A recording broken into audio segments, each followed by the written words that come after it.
안녕하십니까. 신지식인 정인태입니다. 저는 국립한국복지대학교 특임교수를 역임했습니다. 생활고로 분유 기저귀 훔쳤다. 나라 경제 누가 망쳤나. 지금 서민들의 삶이 정말 아주 고통 속에 놓여져 있는 것입니다. 지금 대기업들도 재고가 쌓이고 있고요. 반도체는 곤두박질 치고 있고 무역 수지는 계속 10여 개월 이상 적자를 보이고 있는 상황입니다. 그럼에도 불구하고 희망이 안 보여요. 정치꾼들은 내년 총선에서 자기들이 또 특권 누릴 생각이나 하고 있고 경제에 대해서 토론하는 모습을 보이지 않습니다. 또 그랬다고 뭐 정부나 여당도 계속해서 갈라치기 하고 계속 분쟁과 논란만 만들고 있고 정작 여야가 힘을 합쳐가지고 어떻게 하면 이 경제난을 이길 것인가 이러한 생각을 전혀 하지 않는 거죠. 야당 또한 도리어 경제 무너지기를 바라고 있는 듯해요. 네, 그래서 경제가 무너져가지고 여당이 심판받고 자기들이 또 정권 잡을 그런 얕은 꼼수나 쓰고 있는 것이 아니냐 이러한 생각을 안 할 수가 없습니다. 심각합니다. 생활고로 분유와 기저귀를 훔치고 있는 정말 가슴 아픈 일이 아닐 수가 없어요. 네, 분유 훔친 미혼모 집 찾은 경찰, 목 놓아 우는 아기 보자 한 일. 이 분유를 사줬다라는 거예요, 경찰관이. 참 이게 가슴 아픈 일이 아닐 수가 없고요. 분유값 생활비에 허덕이다가 대부업 빚굴레로 들어가고 있는 그러한 서민들의 이야기들, 이러한 이야기들이 연일 소개되고 있는 것입니다. 아들 분유값 벌기 위해 식당에서 알바하다가 AV 배우로 전락한 고등 엄마의 이야기가 나오고 있고요. 분유값 벌러 성매매 홀로 남은 8달 아기는 숨졌다라는 것입니다. 정말 가슴 아픈 일이 아닐 수가 없어요. 오죽하면 라이터 맡기고 15만원 빌리나 생활고로 몰리는 2030. 네.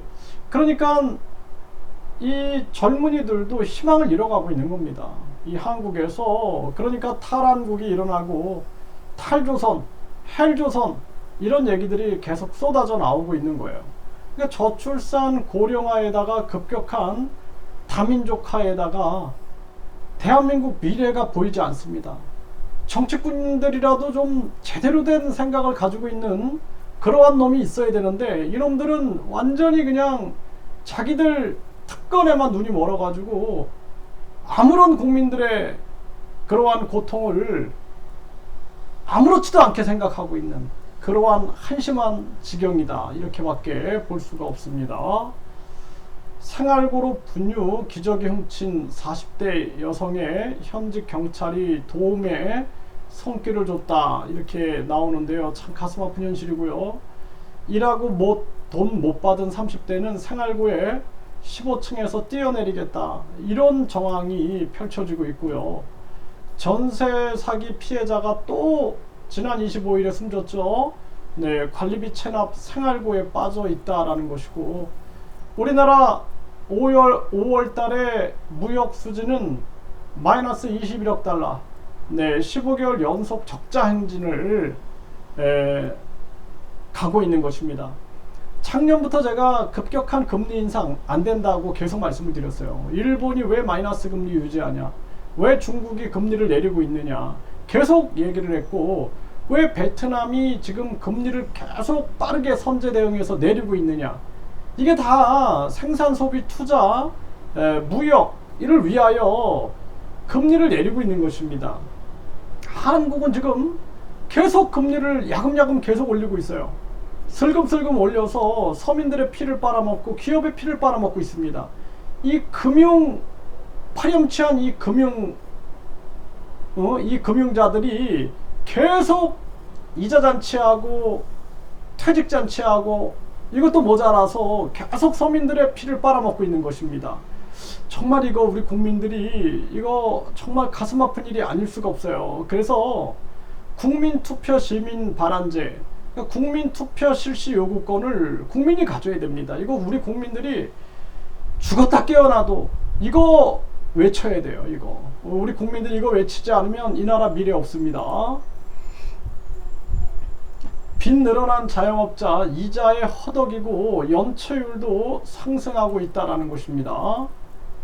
서민 경제 파탄 주범이 은행이다. 은행 때리는 정치권 횡재세 도입 요구도 하고 있다. 이게 해야 합니다. 네, 그래서 급격한 금리 인상으로 부당한 이익을 취득한 부분에 대해서 횡재세 그리고 당장 금리를 내릴 수 있게끔 해야 한다라는 것입니다. 코로나 견뎠는데 잔고 영원 폐업 133만 유튜버 고백. 얼마나 이 헬스장을 운영하면서 얼마나 이 진짜 사실이거든요 이게. 예? 이 코로나 견디면서 3년 동안 겨우 버텼는데 급격한 금리 인상해가지고 또 피말리고 또 지금 전쟁 위기 만들 때입니까? 이 윤석열 대통령 정신 차려야 됩니다. 이거 국민 경제부터 살려야 되는 거예요. 김정은이 그놈도 정신 차려야 됩니다. 예? 지금 전쟁 위기 만들 때가 아니다라는 거예요. 지금 자기들 주민들 굶어 죽어나가고 있는데 정신 못 차리고 자기는 몸무게가 100kg 이상 나가고 자기 딸은 그냥 살이 쳐 올라오고 있는데 인민들은 굶어 죽고 있는데 이게 정신 나간 거죠 이게. 그러니까 윤 대통령이나 김정은이나 아주 진짜 정신 바짝 차리지 않으면 안 된다. 저는 그렇게 생각을 합니다.